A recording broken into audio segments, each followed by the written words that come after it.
Terima kasih Anies. Dengan adanya dirimu, kami akhirnya bisa melihat bahwa beginilah jadinya kalau rakyat memilih seseorang, memilih pemimpinnya, bukan dari pencapaian kerjanya, bukan dari kemampuan manajerialnya, bukan dari kecakapan strateginya, tetapi hanya dari wajah dan agamanya.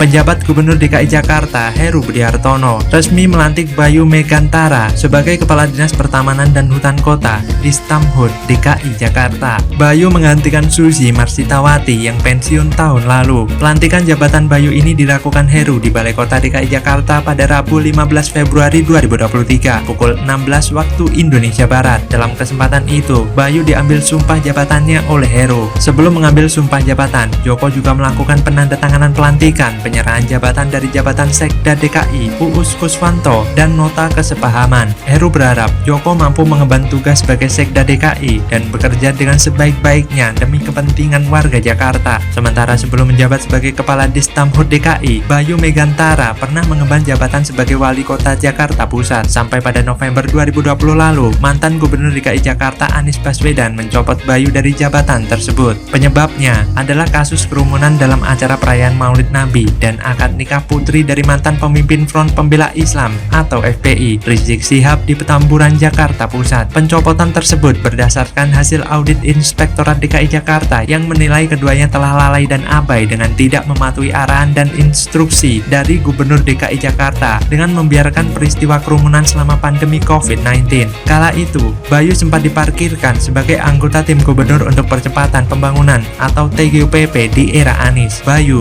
selama beberapa bulan tak mengemban jabatan operasional. Sampai pada Februari 2021, Anies kembali mengangkat Bayu sebagai Kepala Biro Organisasi dan Reformasi Birokrasi Setda Provinsi DKI Jakarta. Selain melantik Bayu sebagai Kepala Distamhut DKI, hari ini Heru Budi juga melantik Joko Agustiono sebagai Sekretaris Daerah DKI Jakarta. Joko sebelumnya merupakan Kepala Perwakilan Badan Pemeriksa Keuangan atau BPK Provinsi Bali. Lucu sebenarnya kalau bicara soal sepak terjang Bayu Megantara ini, apalagi sebelumnya ia pernah menjadi kambing hitam kelicikan Anies agar terhindar dari jeratan hukum kasus acara HRS di Petamburan, yang pada faktanya mereka disalahkan dan difitnah telah memfasilitasi acara HRS padahal tanpa adanya arahan dari Anies yang sohibnya Rizik, mana mungkin acara semegah itu bisa digelar? Ini yang namanya misteri sundal bolong. Dan gilanya lagi, setelah Anies memecat Bayu tanpa rasa bersalah, ia tarik Bayu ke dalam jajaran tim pembantunya, yaitu TGUPP, agar tutup mulut. Mereka jadi aman